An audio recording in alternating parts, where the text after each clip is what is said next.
নমস্কাৰ সকলোকে স্বাগতম জনাইছো মই আজি ম্যাথছৰ কেইটামান খুব গুৰুত্বপূৰ্ণ এমসিকিউ লৈ এই ভিডিওটো আপোনালোকলৈ লৈ আহিছো আৰু আশা কৰিছো এই ভিডিওটো আপোনালোকক যথেষ্ট সহায় কৰিব নগৰ পৰীক্ষাবোৰত তেতিয়াহ'লে আহক আমি ভিডিওটো আৰম্ভ কৰোঁ এটা চাওক মই প্ৰথমটো অংক লৈছো খুব সুন্দৰ অংক তলৰ কোনটো শতাংশই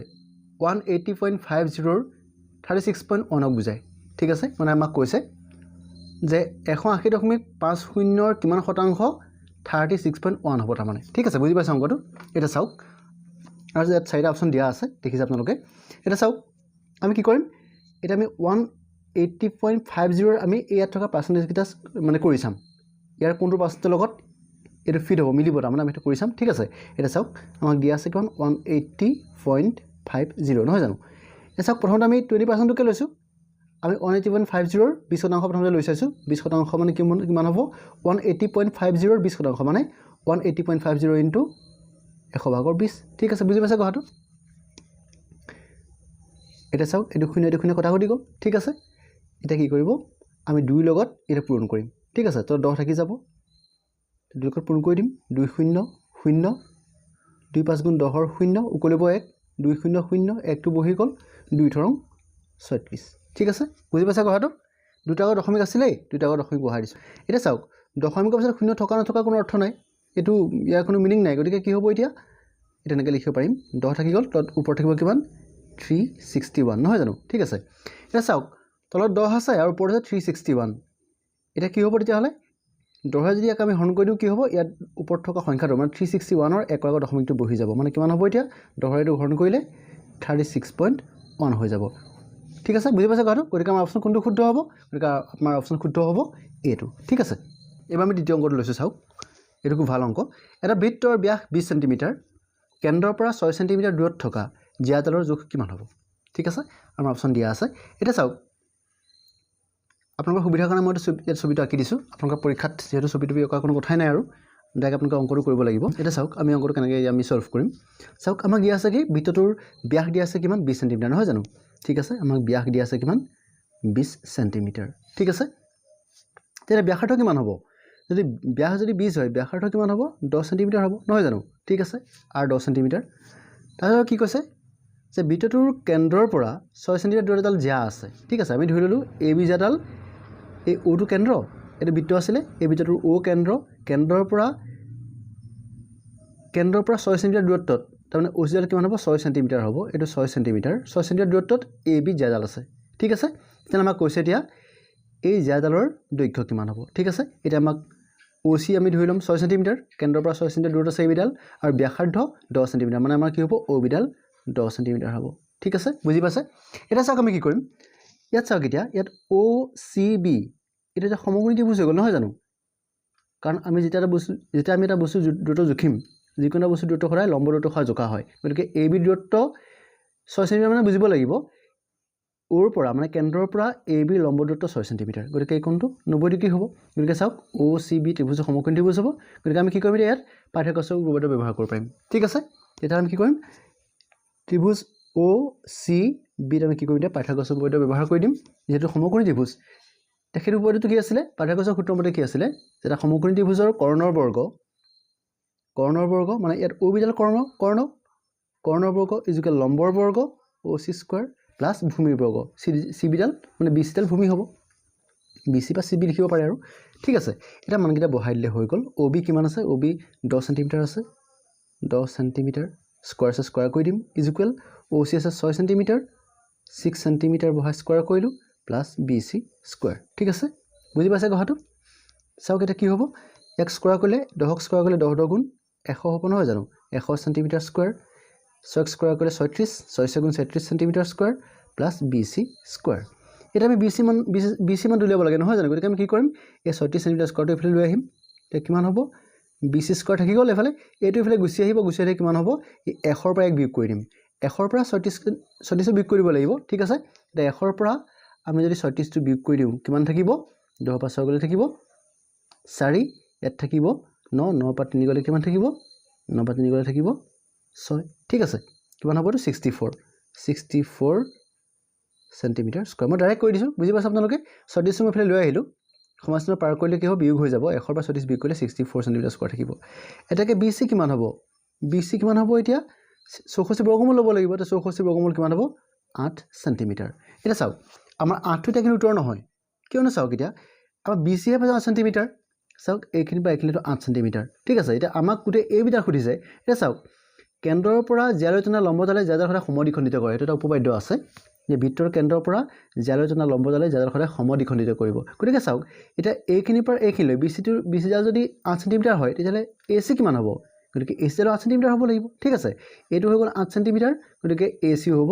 8 সেন্টিমিটাৰ গতিকে AB যোগ কিমান হ'ব এতিয়া গতিকে AB যোগ হ'ব 8 8 16 সেন্টিমিটাৰ গতিকে আমাৰ অপচন কোনটো শুদ্ধ হ'ব গতিকে আমাৰ অপচন শুদ্ধ হ'ব C2 বুজি পাইছে এবাৰটো চাওক 576 ৰ লগত তলৰ কোনটো সংখ্যা পূৰণ কৰিলে ই এটা পূৰ্ণঘন সংখ্যা হ'ব ঠিক আছে মানে আমাক কৈছে কি 576 এটা ঘন সংখ্যা নহয় ইয়াৰ লগত আমি যদি ইয়াৰ কোনো এটা সংখ্যা পূৰণ কৰি দিওঁ তে ই পূৰ্ণঘনলৈ ৰূপান্তৰিত হ'ব তেতিয়াহ'লে কোনটো সংখ্যা পূৰণ কৰিলে ই পূৰ্ণঘন সংখ্যা হ'ব ঠিক আছে এটা চাওক আমি সেইটো জানিবৰ কাৰণে কি কৰিম প্ৰথমতে আমি 576ক ইয়াক আমি মৌলিক উৎপাদকত বিশ্লেষণ কৰি ল'ম ঠিক আছে এটা চাওক আমি যদি 576ৰ আমি যদি মৌলিক উৎপাদক বিশ্লেষণ কৰোঁ কি হ'ব এই ভাঙি লওঁ প্ৰথমতে উৎপাদকত 2 ৰে হৈ যাব নহয় 2 ৰে 2 2 4 1 থাকিব 17 হ'ল 2 8 16 1 থাকিলে 2 8 16 ঠিক আছে আকৌ ইয়াক 2 ৰে হৰণ যাব 2 ৰে 2 2 2 4 8 2 4 8 আকৌ 2 ৰে হৰণ যাব 2 ৰে 2 7 14 2 2 4 2 ৰে 2 36 72 2 ৰে 2 থৰং 36 2 9 18 তাৰপিছত কি হ'ব 3 3 9 ঠিক আছে এটা চাওক আমি কি পালো আমি ইয়াত পালো যে 576 এর প্রদক বিশ্লেষণ কৰিলে কি পাইছো 2 * 2 * 2 * 2 * 2 দুই কেটা আছে 1 2 3 4 5 6 1 2 3 4 5 6 * 3 আছে দুইটা নহয় জানো 3 * 3 ঠিক আছে এটা চাওক আমি যদি ইয়াক ঘন সংখ্যা লেবলৈ হয় তে কি হ'ব লাগিব ইয়া ঘন সংখ্যা হলে ইয়াত যিকেইটা সংখ্যা আছে সেই সংখ্যাবোৰ তিনটা তিনটাকে থাকিব লাগিব তাৰ মানে ইয়াত ধৰক দুই কেটা আছে এটা দুটা তিনটা ঠিক আছে ইয়াত দুই তিনটা আছে ঠিক আছে তিনি চাওক তিনি কেটা হৈ গ'ল তিনি দুটাহে আছে ই যদি ঘন সংখ্যা হ'বলৈ হয় ইয়াত তিনি ইয়াত মানে আৰু এটা তিনি লাগিছিলে তাৰমানে ইয়াৰ লগত আমি যদি আৰু এটা তিনি পূৰণ কৰি দিওঁ তেতিয়াহ'লে কি হ'ব এই গোটেই পূৰণ ফলটো মানে এই সংখ্যাটো যেতিয়া কি হ'ব পূৰ্ণঘনলৈ ৰূপান্তৰিত হ'ব বুজি পাইছে কথাটো ইয়াত দুই তিনটা আছে কিন্তু তিনি আকৌ দুটাহে আছে তিনি কেটা লাগিছে তিনি আৰু এটা লাগিছিলে গতিকে আমি যদি ইয়াক তিনি এটাই পূৰণ কৰি দিওঁ এই সংখ্যাটো তেতিয়া কি হ'ব এই পূৰ্ণঘনলৈ ৰূপান্তৰিত হ'ব গতিকে আমাৰ অপচন কোনটো শুদ্ধ হ'ব গতিকে আমাৰ অপচন শুদ্ধ হ'ব 3টো অৰ্থাৎ আমি ইয়াক 3ৰে পূৰণ কৰিব লাগিব ঠিক আছে বুজি পাইছে কথাটো এবাৰ তুমি চাওক খুব সুন্দৰ অংক এজন মানুহে সম্পূৰ্ণ যাত্ৰাৰ আধাখিনি ৰেলেৰে 3 ভাগৰ 1 অংশ বাছেৰে আৰু বাকি 5 কিলোমিটাৰ ৰিক্সাৰে 5 কিলোমিটাৰ ৰাস্তা ৰিক্সাৰে গ'ল তে মানুহজনৰ যাত্ৰা মুঠ দূৰত্ব কিমান হ'ব ঠিক আছে এটা মানুহ এজন আছিল তেওঁ এটা নিৰ্দিষ্ট দূৰত্ব অতিক্ৰম কৰিলে তাত 3 ভাগত ভাগ কৰিলে তেওঁ যাত্ৰাটো প্ৰথম ভাগত তেওঁ আধাখিনি গ'ল ৰেলেৰে বাকি 3 ভাগৰ 1 অংশ তেওঁ গ'ল বাছেৰে আৰু বাকি থকা 5 কিলোমিটাৰ ৰিক্সাৰে গ'ল ঠিক আছে এতিয়া কৈছে যে মানুহজনে কিমান দূৰ অতিক্ৰম কৰিলে তেওঁৰ যাত্ৰা পথৰ দূৰত্বটো কিমান ঠিক আছে চাওক এটা আমি যেহেতু মানুহজনে কিমান দূৰ যাত্ৰা কৰিছে আমি গম নাপাওঁ নহয় জানো আমি ধৰি লম সেই কাৰণে যে মানুহজনে অতিক্ৰম কৰা দূৰত্ব x তেওঁ মুঠতে x দূৰত্ব যাত্ৰা কৰিছে ঠিক আছে এটা চাওক এটা আমাক কৈছে যে x ৰ আধাখিনি ৰেলেৰে গ'ল গতিকে কি হ'ব এতিয়া x ৰ আধা তাৰ মানে কিমান হ'ব ৰেলেৰে তেওঁ কিমান গৈছে ৰেলেৰে গ'ল কিমান x ৰ আধা তাৰ মানে x * 1/2 x * 1/2 মানে x/2 তে x/2 ৰেলেৰে গ'ল তাৰপিছত বাছেৰে গৈছে কিমান বাছেৰে গ'ল কিমান অংশ বাছেৰে গৈছে কিমান 3 ভাগৰ 1 অংশ মানে x ৰ 3 ভাগৰ 1 অংশ x * 1/3 আপোনালোকে এইবোৰ পৰীক্ষাত কৰি থাকিব নালাগে ডাইৰেক্ট লিখিব পাৰিব আধা মানে x/2 কৰি দিব আৰু ৰেলেৰে গৈছে কিমান বাছেৰে গৈছে কিমান x * 1/3 মানে x/3 x * 1/3 মানে x/3 গতিকে তেওঁ এটো আধাখিনি তেওঁ ৰেলেৰে গ'ল 3 ভাগৰ 1 ভাগ তেওঁ 3 ভাগৰ 1 ভাগ x ৰ 3 ভাগৰ 1 ভাগ তেওঁ এটো বাছেৰে গ'ল আৰু বাকি থাকে 5 কিলোমিটাৰ হেতু তেওঁ ৰিক্সাৰে গ'ল ঠিক আছে বাকি থকা 5 কিলোমিটাৰ কি হৈ গ'ল এটো ৰিক্সাৰে গ'ল এতিয়া চাওক এতিয়া আমি যদি a2 আৰু এটো মান যোগ কৰি দিওঁ এই যোগফলটো কি হ'ব ইয়া যোগফলটো x হ'বগৈ কাৰণ টোটাল আমাৰ যিটো আমাৰ যাত্ৰা কৰিছিলে মানুহজনে সেই যাত্ৰা পথটোৰ দূৰত্ব হ'ল x গতিকে কি হ'ব এতিয়া চাওক a2 আৰু a2 এই তিনিটা দূৰত্ব আমি যদি যোগ কৰি দিওঁ তেতিয়া কম কৰা তেওঁ ৰেলেৰে যোৱা দূৰত্ব বাছেৰে যোৱা দূৰত্ব আৰু ৰিক্সাৰে যোৱা দূৰত্ব আমি যদি তিনিটা দূৰত্ব যোগ কৰি দিওঁ কি হ'ব টোটাল দূৰত্বটো পাম নহয় জানো তেতিয়াহ'লে চাওক কি কৰিব এতিয়া আমি এনেকুৱা কৰিব পাৰিম x/2 এইটো ৰেলেৰে যোৱা দূৰত্ব প্লাছ বাছাই গ'ল কিমান x/3 প্লাছ 5 কিলোমিটাৰ নহয় জানো 5 কিলোমিটাৰ ইজুকেল কি হ'ব টোটাল ইফালে x পাম তাৰমানে এই তিনিটা যোগ কৰিলে যোগফলটো x হ'ব টোটালটো সৈতে সমান হ'ব নহয় জানো ঠিক আছে বুজি পাইছে কথাটো এটা কি ক'ব চাওক লসাগু লওক 3 আৰু 2 লসাগু কিমান আহিব 6 আহিব 2 ৰে 6 তিনিবাৰ হৰণ গ'ল 3 লগত x টো পূৰণ কৰিলো থাকিব 3x প্লাছ 3 ৰে 6 দুবাৰ হৰণ যাব 2 লগত x টো পূৰণ কৰিলো 2x বুজি পাইছে প্লাছ 6 লগত 5 টো পূৰণ কৰি দিম 6 5 গুণ 30 ইজ ইকুৱেল x ঠিক আছে বুজি পাইছে কথাটো এখিনিকে ঠিকে আছে এটা কি কৰিম চাওক এই 6টো হৰণ হৈ আছে নহয় জানো এফালে গতিকে ইয়াক মই এফালে লৈ যাম লৈ গ'লে কি হ'ব এফালে x লগত পূৰণ হৈ যাব এফালে থাকি যাব কিমান 3 2 5 5x প্লাছ 30 ইজ ইকুৱেল এইটো এফালে গুচি যাব গুচি গ'লে কিমান হ'ব এইটো 6x ঠিক আছে বুজি পাইছে কথাটো এতিয়া কি কৰিব এই 30 এফালে থাকি গ'ল এইটো এফালে লৈ গুচি যাওক লৈ গ'লে কিমান হ'ব 6x minus 5x এইটো এফালে গ'লে বিয়োগ হৈ যাব এটা চাওক এটাকে x ইজ ইকুৱেল 6x ৰ পৰা 5x গুচি গ'লে x থাকিব x ইকুৱেল কিমান থাকিব এফালে 30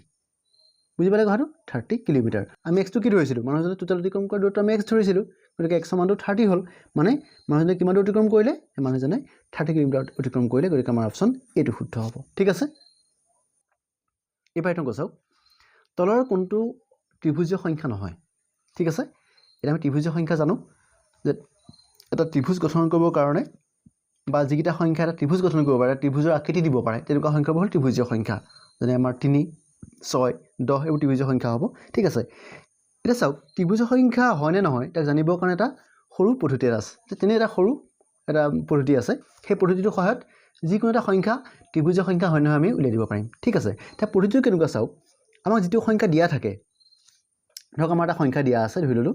এই সংখ্যাটোক আমি প্ৰথমে 2 ৰে পূৰণ কৰি দিম ঠিক আছে সেই সংখ্যা আমি 2 ৰে পূৰণ কৰি দিম 2 ৰে পূৰণ কৰি দিয়াৰ পিছত তাৰ যিটো পূৰণফল পাম সেই পূৰণফলটো আমি যদি দুটা ক্ৰমিক সংখ্যাৰ দ্বাৰা প্ৰকাশ কৰিব পাৰোঁ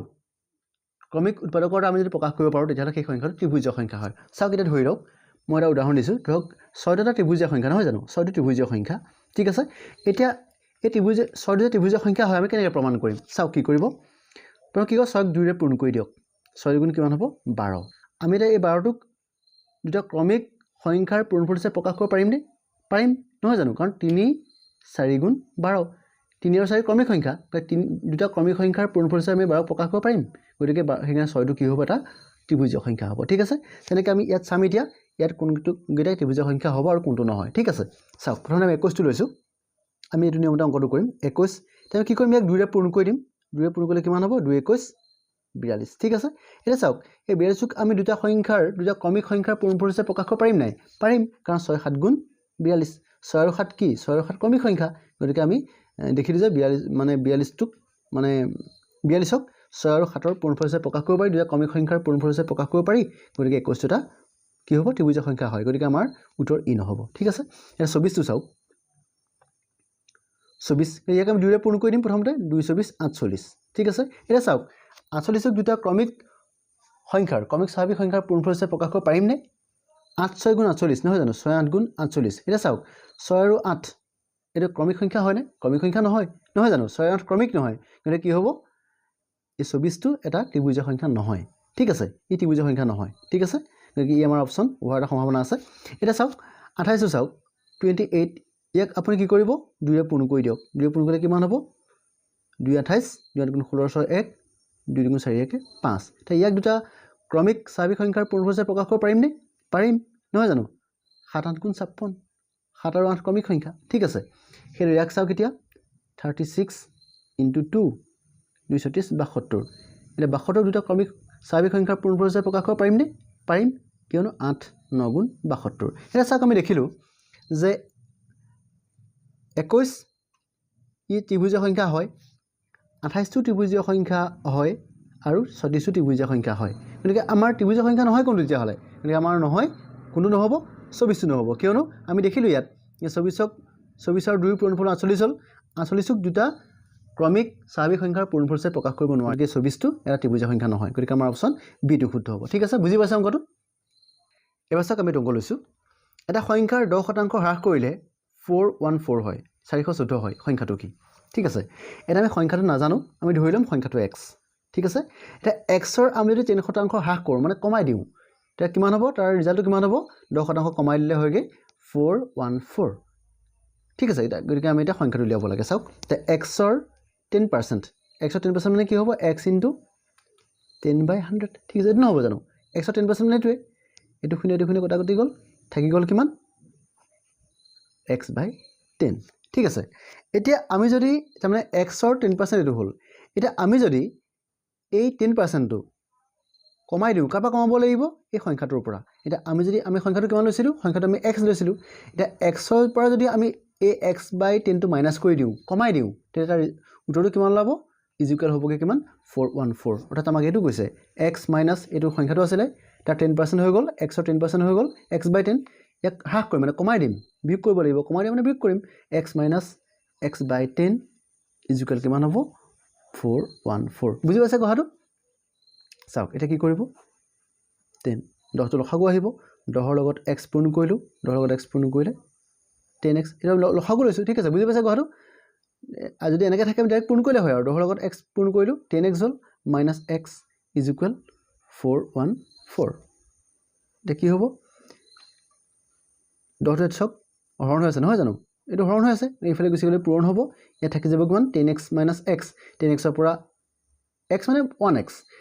10x ৰ পৰা 1x গুচি গ'লে কিমান থাকিব 9x থাকি যাব ইকুৱেল 10 টো এফালে হৰণ আছিল এফালে গুচি গ'লে পূৰণ হ'ব 4140 10 ৰ লগত এক পূৰণ কৰিলে শূন্যটো বহাই দিলে হ'ল আৰু একো চিন্তাই কৰিব নালাগে 414 আছে ডাইৰেক্ট শূন্যটো বহাই দিওঁ এটাকে x সমটো কিমান হ'ব তেতিয়া হ'লে এটা চাওক এটা আমি x সমটো বিচাৰিছে আমাক x টো দিব লাগে তে 9 হৰণ কৰি দিম 9 হৰণ কৰি দিওক 4140 ডিভাইডেড বাই 9 তে 9 হৰণ কৰিলে কিমান হ'ব 9 9 গুণ 4 গুণ 36 নহয় জানো 9 হৰণ কৰিলে 9 4 গুণ 36 কিমান থাকিব 5 থাকিলে 6 9 গুণ 54 0 টো বহি গ'ল মানে কিমান হ'ব মানে x সমটো আমি পাই গ'লো কিমান 460 অৰ্থাৎ আমাৰ সংখ্যাটো কিমান হ'ব সংখ্যাটো 460 হ'ব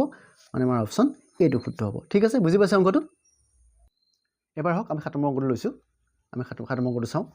2 কিলোমিটাৰ 7 হেক্টমিটাৰ আৰু 5 ডেকামিটাৰত কিমান মিটাৰ মানে আমি কি ক'ব লাগিব এতিয়া 2 কিলোমিটাৰক 7 হেক্টমিটাৰক আৰু 5 ডেকামিটাৰক আমি মিটাৰলৈ কনভাৰ্ট কৰিব লাগিব ঠিক আছে এটা চাওক তাৰ কাৰণে আমি এটা কথা জানিব লাগিব এই কিলোমিটাৰ হেক্টমিটাৰ আৰু ডেকামিটাৰৰ লগত মিটাৰৰ কি সম্পৰ্ক আছে নহয় জানো এটা চাওক এনেকুৱা আপোনালোকে প্ৰায় পৰীক্ষাত পাই থাকিব মই এটা ভিডিও কৰি থোৱা আছে আপোনালোকে ডেসক্ৰিপচন বক্সত পাই যাব এনেকৈ এককবোৰ কেনেকৈ চেঞ্জ কৰিব লাগে মিটাৰ বা কিলোমিটাৰ বা সেন্টিমিটাৰ এই এককবোৰ চেঞ্জ কৰিবৰ কাৰণে দৈৰ্ঘ্য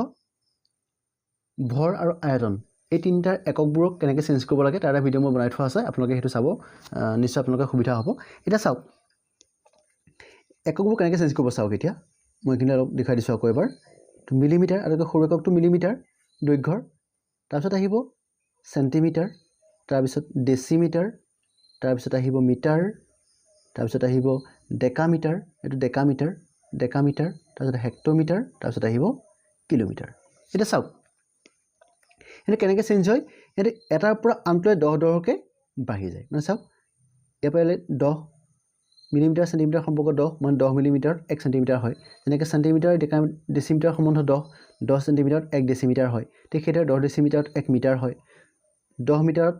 1 ডেকামিটাৰ হয় 10 ডেকামিটাৰত 1 হেক্টমিটাৰ হয় 10 হেক্টমিটাৰত 1 কিলোমিটাৰ হয় কিন্তু ইয়াত প্লাস নহয় ইনটু হয় বুজিছে কথাটো এটা মানে পূৰণ হৈ যায়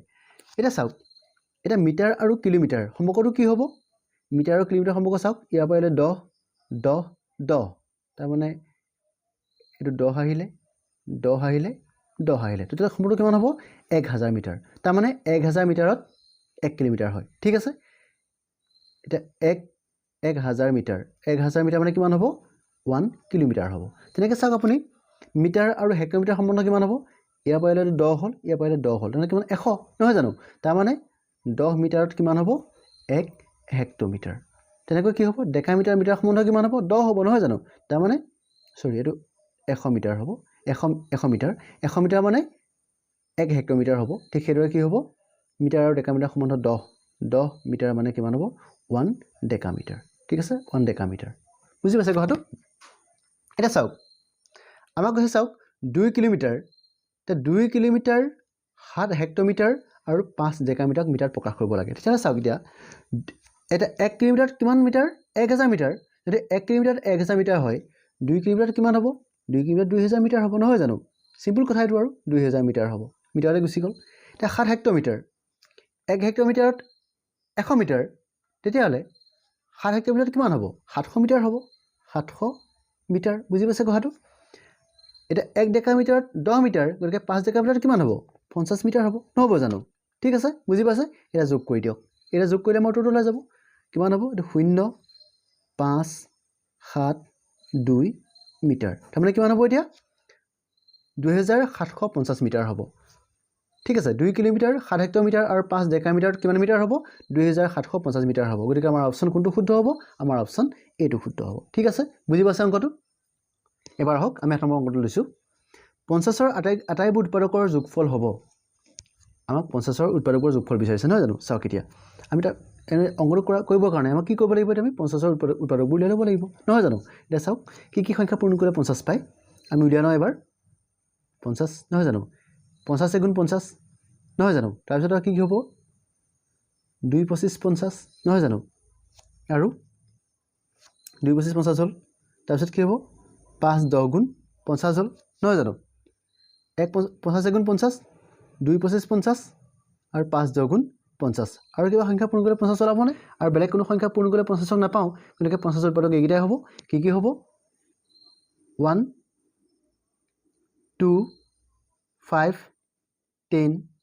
25 আৰু হ'ব 50 এইকেইটা হ'ল 50ৰ উৎপাদক এটা আমাক সুধিছে এই 50 যেইটা আমি উৎপাদক পালো এই যে আমি এই সংখ্যাকেইটা পালো উৎপাদক কেইটা পালো এইকেইটা যোগফল কিমান হ'ব ইয়াৰ কোনটো হ'ব ঠিক আছে এটা যোগ কৰি চাওক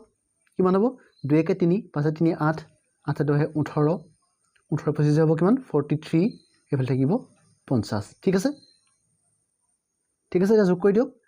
50 ৰ লগত 43 যোগ কৰি কিমান হ'ব 50 40 90 90 3 93 তাৰমানে কি হ'ব 93 অৰ্থাৎ আমাৰ অপচন কোনটো শুদ্ধ হ'ব আমাৰ অপচন বি টো শুদ্ধ হ'ব ঠিক আছে বুজি পাইছে অংকটো